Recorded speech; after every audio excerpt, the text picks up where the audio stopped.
Resident Evil 4 was a game that absolutely terrorized me as a kid. I mean, with creatures like this running around, how could it not? Even so, as a young boy with a complete lack of adult supervision, I kept playing it over and over. To this day, I don't think I've completed any other game as many times as I have RE4. Recently, I got the bright idea to replay this beloved classic one more time just to see if it was every bit as amazing as I remember it to be. It had been at least 10 years since I last touched the game. So, is Resident Evil 4 as good as you and I remember? 6 years after the Raccoon City incident, our boy Leon Scott Kennedy has landed himself a new career, personal bodyguard of the newly elected President Graham's family. Just before Mr. Kennedy could assume his new position, President Graham's daughter Ashley was abducted on the way home from school. American spies reported having seen Ashley in Spain and tracked her to an isolated rural community. The government had suspicions that this was an inside job, so of course they couldn't send any of their own agents to investigate. This is where Leon comes in. If there's anyone we can trust, it's this man right here. The game begins with an Uber ride into where I can only imagine the Blair Witch Project was filmed. Leon has a monologue explaining to you what I just explained to you in the previous paragraph, and this man stops to take a pee. We cross a sketchy wooden bridge that I'm absolutely sure was not meant to be driven on, and we arrive at our destination, some random spot outside the village I'm supposed to investigate. The police I'm with decide to wait in the car while I go have a look. I'm sure they won't die soon, and I get my first call from Ingrid Hunnigan, my support on this mission.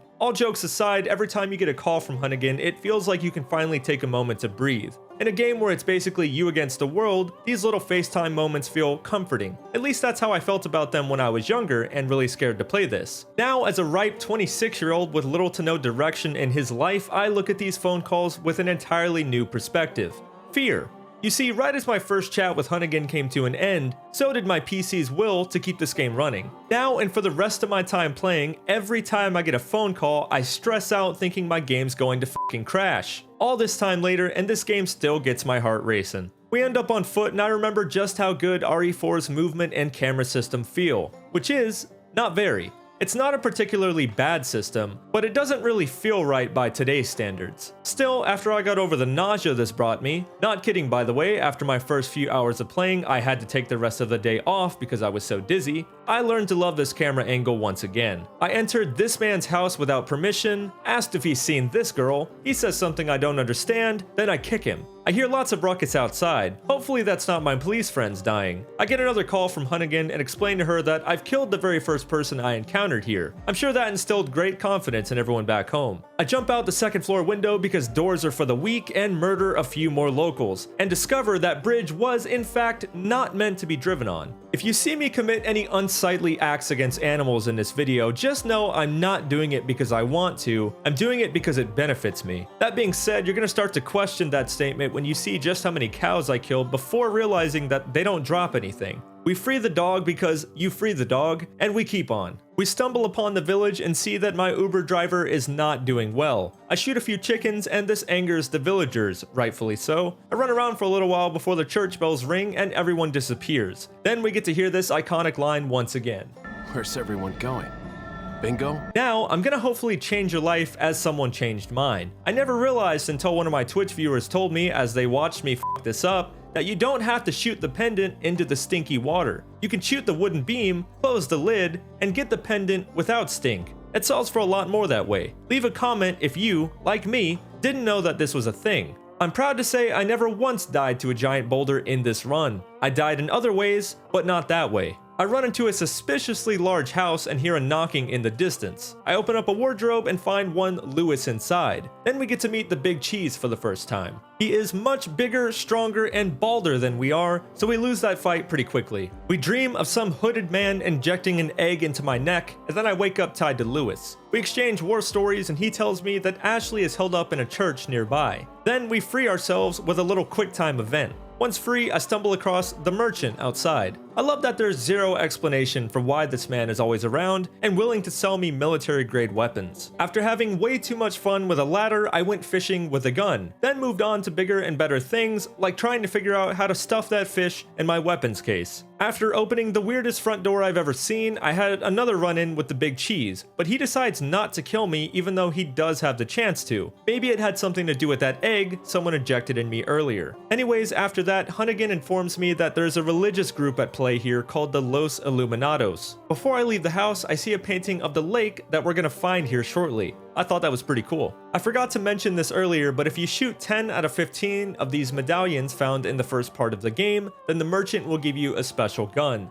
That gun, in case you forgot, like me, is the Punisher handgun. It blasts a hole right through 2 enemies, or so it says. There's a dial right behind the church that you can turn a specific number of times and get a free green cat's eye out of. This is one of the few puzzles that really threw me for a loop as a child. Turns out it still tosses me around like a sack of potatoes even now as an adult. Surprise, surprise, the front door is locked and I need a special item to get in. No problem, let me go find that. But first, watch me forget that there's a snake in this box, even though I've been jokingly saying it about every box this whole run. As a redemption for that blunder, let me impress you all with a real quick grenade that I used to commit mass bird genocide. While we're on the subject of birds, you can shoot down this bird nest to get this treasure. I swear I don't hate birds, I just love loot. I finally arrive at the lake. I spot my other Uber driver from the beginning and he's not doing so well either. Luckily, there's an old wooden rib boat readily available to me that I can use to cross the water. The fish fight went well. I threw some toothpicks at him, he died. He tried to take my leg with him, but I didn't let that happen.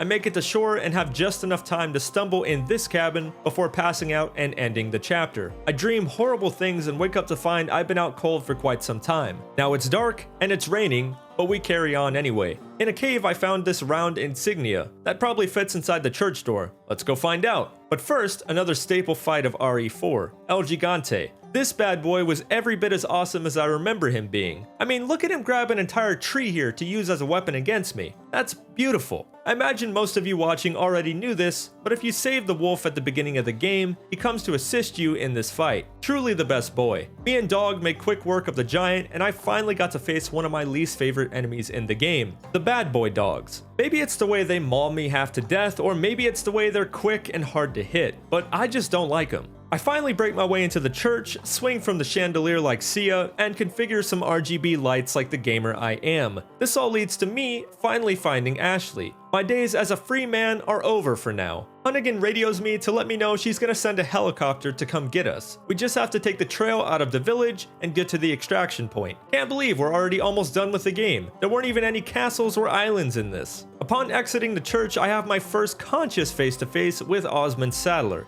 the main antagonist of Resident Evil 4. He instantly reveals to me that he's sick of the US policing the world, and that the first phase of their plan was to kidnap the president's daughter, implant the virus in her, and send her back home to open up a world of chaos. Once the eggs inside of Leon and Ashley hatch, we'll be under Saddler's complete control, which would be very bad. Saddler's backup arrives and it's time to send Ashley flying through the goddamn window. I don't know about you, but I would probably hesitate more than she did before doing some crazy shit like that. It's time to fight our way back to the village. First time someone picks up Ashley, I accidentally shoot her. Couldn't have messed that up anymore if I tried. Round 2, things go a little smoother until I accidentally knife her. You know what they say? All's well that ends well. It's time to get serious. Ashley, get in the dumpster. If you're in there, I can't possibly accidentally kill you. I called her out only when I needed to send her face first into enemy territory, and then got some bad news from Hunnigan. The chopper that was coming to get us has been shot down. That's unfortunate. Anywho, they're prepping another chopper for us. We just have to keep on keeping on. It's time to play some Bloons Tower Defense with our old pal Lewis,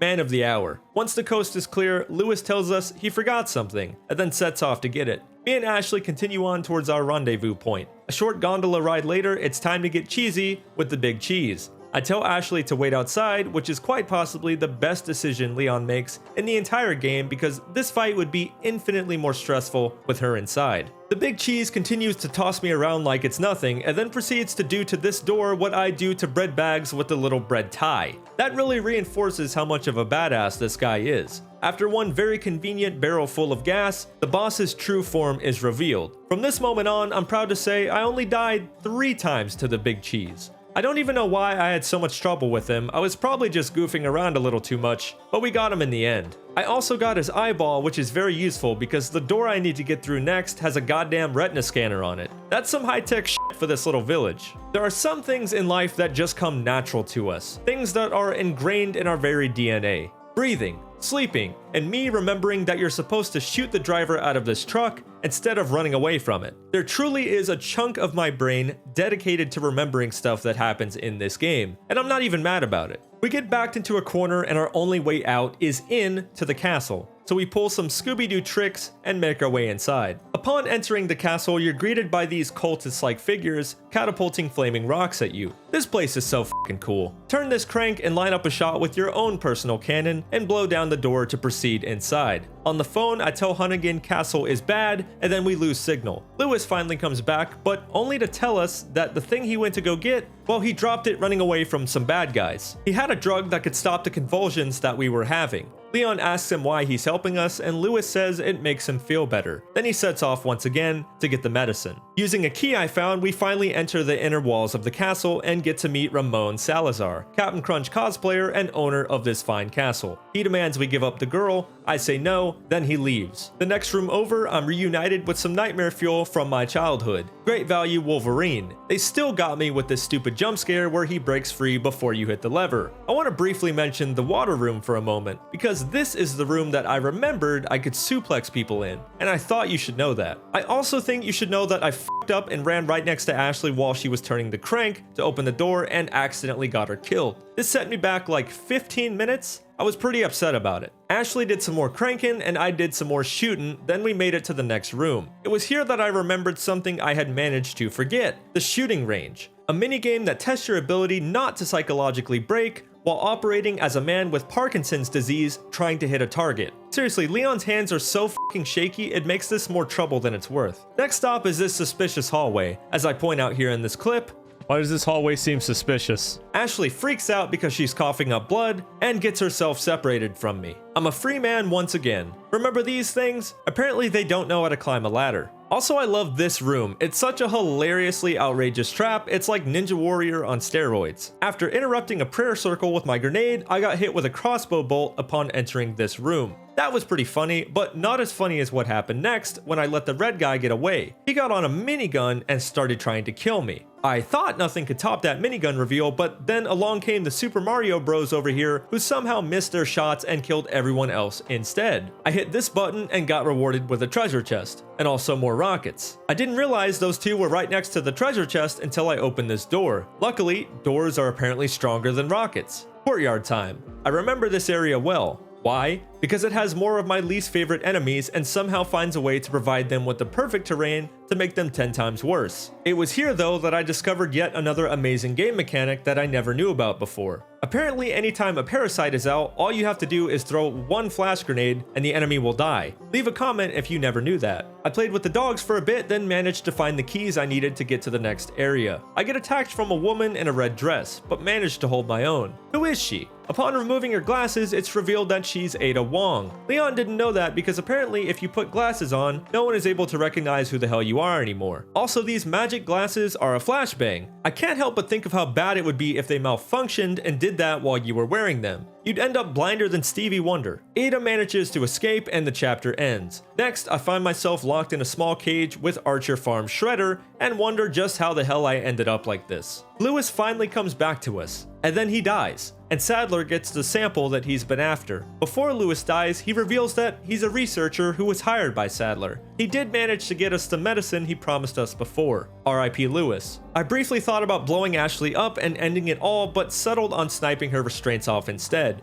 She grabs a key off one of the enemies and uses it to get into the next room. Here it is. It's time to fulfill that gaming urge you had to play as a helpless Ashley with no weapons to defend yourself with. After more Scooby-Doo antics, I arrived at the worst puzzle in the game. I say that because I do not now, nor will I ever know, how to actually solve this. I tried figuring it out for about 15 minutes before I just blacked out and started moving pieces around with no rhyme or reason. After about 30 seconds of that, I got it. I don't know why, but I can legitimately solve these faster by smashing my controller like an ape, rather than using any shred of intellect or reason. Anyways, we got it, and with that, we unlocked the ladder, climbed our way out of there, and reunited with Leon. After writing whatever the fuck this is, I played the floor is lava and got the lion ornament out of his chest, combined it with the other zoo animals I'd found earlier and didn't tell you about, and then we got through this door. After impaling us with the ceiling didn't work, Salazar tried using this giant drill thing to kill Ashley for some reason. And it worked. Next, I got separated from Ashley and had to fight off these parasite knights all by my lonesome. I did that, then we got to the bug room. Ashley took the first bug out of there and I cleaned up the rest. After dodging a few more catapults and activating the bridge, I fought my way through horde after horde and finally caught up with Salazar. He hit me with a classic trap door and I hit him with the Go-Go Gadget grappling hook.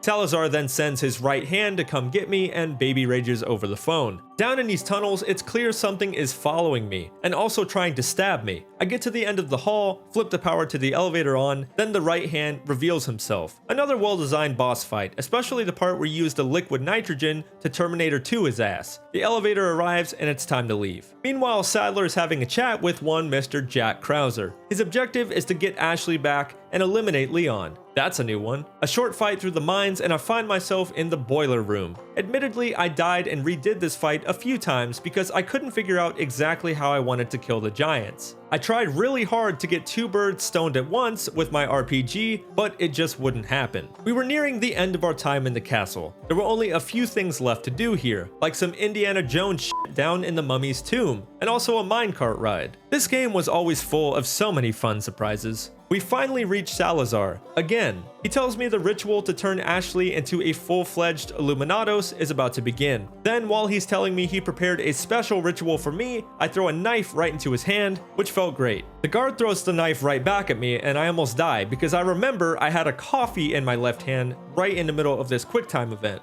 Luckily, I was able to hit the 2 buttons with my right hand and not die. An epic battle begins as I ascend up the stairs to get to the top of the tower, while simultaneously dodging barrels and shotgunning every enemy I see. I see the merchant right outside this door and I know the big battle is finally about to happen. I enter the room and that one creature from Stranger Things is stuck to the wall. Salazar tells me that Ashley is on a fucking boat and then gets freaky with the Demogorgon. Three's company, so the guard joins in too. This mixture of sugar, spice, and everything nice creates this ugly son of a gun. I pull out the broken butterfly magnum and make quick work of this boss. Just a short climb down, Ada is waiting for me with a boat. Very convenient. I needed a boat. When we arrive at the island, she decides to take the Batman exit and leaves me to crash into the rocks. A quick call from Sadler now. Where the f is Hunnigan, man? I start progressing my way through the island and then run into this guy who looks like he's straight out of Contra. Did you ever play with magnifying glasses when you were a kid? Because I didn't, which is why I enjoy getting to do it here so much. Don't forget to dodge this suspicious rock and not get hit by this mace. Oh, and I'm pretty sure that's the guy from that one Yu-Gi-Oh card. I wasn't looking, but I think this guy spontaneously combusted and then grabbed me. I still don't really know what happened here. I found some security cameras and saw Ashley on one of them. She seemed to be okay, she was just vigorously slapping some iron rods with her palm. This guy knocks her down and then gives me the stink eye, and then tells the other guy to cut the power. I had a very intense standoff with the dynamite throwers behind this door and it wasn't pretty. I decided to fight fire with grenade and that somehow caused them to multiply.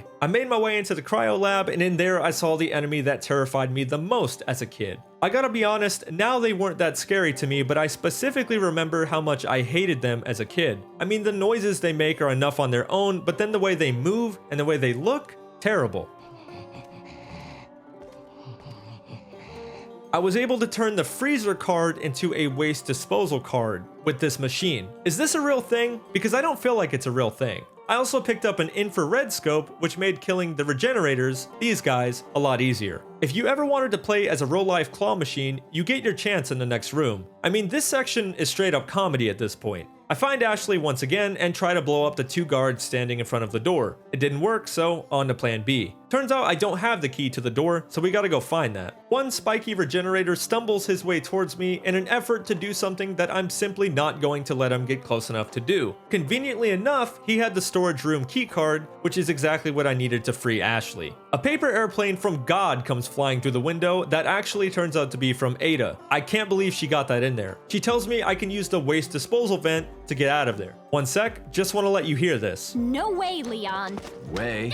Okay, moving on. The spiky boy Ashley landed on comes to life and tries to kill us while we solve some puzzles. We use this wrecking ball to wreck the wall and continue on. We pull the levers like Kronk, and then Ashley drives this giant bulldozer while I ride shotgun. Coming from a girl who wouldn't even use a ladder on her own, I found this quite surprising. The ride went well, I didn't let anyone get her, and I stopped a few semi-trucks from crashing into us. Except for this one, because this one was supposed to run into us to get us to the next area. We enter a room to find Sadler. Leon tries to run at him, but he's able to control the parasite inside me and stop me. He forces Ashley to come with him, and there she goes. For like the 15th time this game, I've lost her. We were able to attach the world's most obvious tracking device on her before she left. A cutscene of Krauser and Ada talking appears, and it looks like they're working together. Krauser doesn't trust Ada though, and says Wesker doesn't either. Then they go their separate ways, and we're back to Leon. One short elevator ride later, it's time for our first scrap with Krauser. I absolutely love cutscenes with quick-time events that keep you on your toes. I think it's a great way to make cutscenes more memorable and interactive. Anyways, it's revealed that Krauser in fact did not die in a car crash 2 years ago,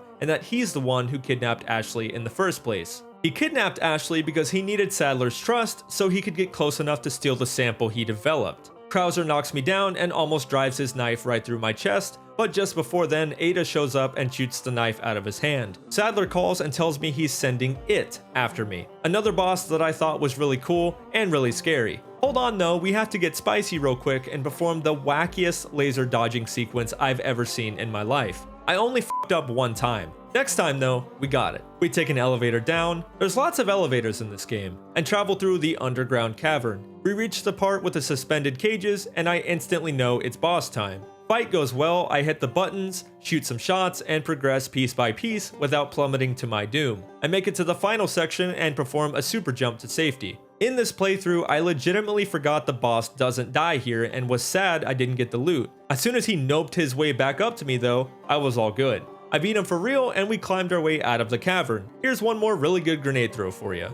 I jumped down into some ancient ruins looking area and it was time for the Krauser fight. This is an exciting fight for sure. You run around grabbing pieces of a key while trying to dodge his bullets, his knife attacks, and his goddamn drones, which I never remember being in the game. In fact, I'm almost convinced it wasn't in the GameCube version, but I'm probably just forgetting about them. Phase 2 of the fight and we get some close combat. Pump enough shots into him and this statue pops up out of the ground that you can push in place to unlock the levers. Hit the levers, travel through, and grab the second piece of the key. Now begins phase 3 where Krauser goes sicko mode. I have 3 minutes to beat him before this whole place blows. Note to self, if I ever develop an impenetrable arm shield, make sure it extends all the way down and covers my toes. I got the last piece of the key and got the hell out of there. Sadler calls and he's surprised to see I killed Krauser. He says he's happy he's dead and that he never trusted him anyway. Up ahead there's more guards than I can count and some even have rocket launchers. This would be the perfect time for some backup, which just so happens to arrive right now. After the helicopter uses stealth mode and somehow knocks this water tower down without anyone hearing it, all hell breaks loose. I fight my way through the horde and eventually find myself surrounded. Our boy Mike in the heli shows up and drops everyone in an instant, slow-mo and all. Leon says when this is all over, drinks are on him, and in that very moment, I remember what happens to Mike. R.I.P. Mike. Sadler, it's one thing to mess with Ashley, but Mike? You'll pay for messing with Mike. Ada finds me stumbling around like a drunkard and suddenly the parasite starts to control me and I go for the throat. Ada stabs me in the leg to snap me out of it and I come back too. I take the last of my pills and we both decide it's time to get the parasite out, but first I need to find Ashley, which I did next. Sadler palm strikes me and I go flying. Ada shows up again and lays down covering fire. I hit the button to free Ashley and Sadler starts acting up. The bullets Ada shot into him fall to the floor and then in the most convenient way ever, a cluster of exploding barrels find themselves right above Sadler. Ada shoots them and blows them up and stops Sadler from chasing us. Not long after, me and Ashley happen upon some sort of parasite killing machine and Ashley decides she wants to play doctor and get the one out of me. I oblige and the procedure begins. The parasite disintegrates and it's her turn in the chair. Another parasite removed and that's the end of that. All that's left is to beat the final boss and get off this island. I hit the merchant up one last time and tell Ashley it's better if she waits here. Turns out that was the correct decision because Ada has been captured. Sadler's staff starts to wiggle and I cut Ada down. Sadler transforms and then I start busting some kneecaps. A couple of eyeball stabs later and we're in the final phase. I grab the ever so convenient rocket launcher from Ada and take the final shot. Just when I go for the sample, Ada turns on me and takes it for herself. She makes a run for it and activates a timed bomb that's gonna blow up the island here very shortly. Even with only minutes until total annihilation, Ashley still won't use a fucking ladder by herself. Oh well, we get to the jet ski and I don't crash into a single rock. We Halo 3 that shit and get out of the tunnel alive, except Ashley falls in the water and dies. Just kidding, she's fine. In fact, she's more than fine because as we're driving off into the sunset, she asks if I can come back to her place for some overtime. I decline and beat the game. I'm just gonna get right to it. Yeah, Resident Evil 4 is as good as you remember, if not better. This game is so well designed, I can instantly remember why I played it so many times before. I mean, the game even encourages it. Right from the main menu, you can start the game over again and keep all your weapons from the last playthrough, so your next run is like playing Leon on crack. Not to mention all the bonus content this game had, it was so worth the money back in the day, and it was definitely worth the $5 I spent getting the PC version. At the time of me recording this, the RE4 remake has been announced, and I'm stoked to play that too. I can't wait to see how they reimagine it. Let me know, are you guys planning on revisiting this classic version before the new one comes out, or are you even going to play the remake at all? If you've made it this far, hit that like and subscribe button for me, it helps out so very much and lets me know I should continue to put in the many hours it takes to make content like this. If you ever want to watch the playthroughs I do for these YouTube videos, I stream them live at twitch.tv/finestxi. Come drop a follow. Much love to my patrons who help make videos like this one possible, and a special shout out to the VIPs, Nick RSA, Dr. Johan, Calabag, Hugh6707, Jokes with Dad, Def Not Dallas, and Willy Boy Wonder. That's all for now. Have a wonderful day, and I'll see you in the next one.